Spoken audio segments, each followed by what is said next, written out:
Hello guys, pasok tayo dito sa Porcelain and Decorative Arts Museum.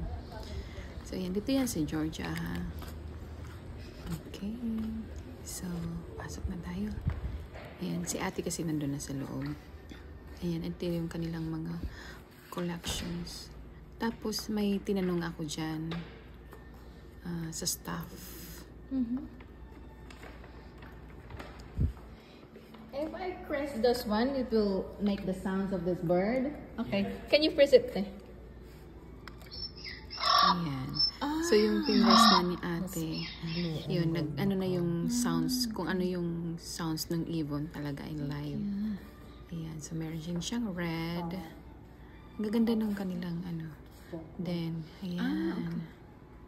Cute, See, no? maraming silang mga animals na ano dito. And dito sa museum na ito. Ang ganda, no? So, I don't know kung meron ito sa Pilipinas na ganitong klaseng museum. Ano? So, nakakatuwa lang.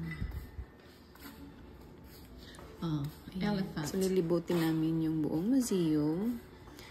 Ayan, ang gaganda ng mga kanilang display. Press. And this is elephant. Ayan. Tembo. Sige na, ayaw ko na. Ay, meron din doon. So, doon tayo papasok. Tingnan nyo guys. So, yung baby, ano. Puma. Ang cute. Napaka-cute. Ito naman lion with goats. So, kinicarry niya yung kanyang baby. Akala ko David Fry. Kamag-anak ni asawa. Simba. Ganun palang tunog na ano. Ayan. So, ito yung sounds niya.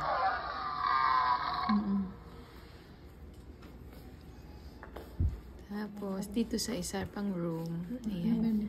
Yan yung new stuff. Siguro yan, pinag-aaralan niya pa yung ano. Tapos, ito yung mga porcelain. Look, ang gaganda.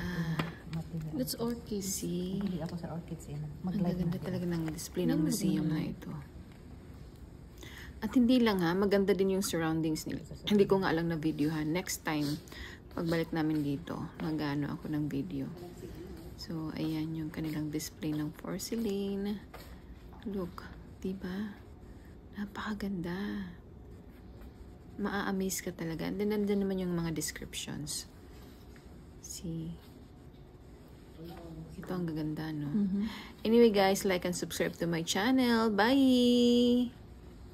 Mwah!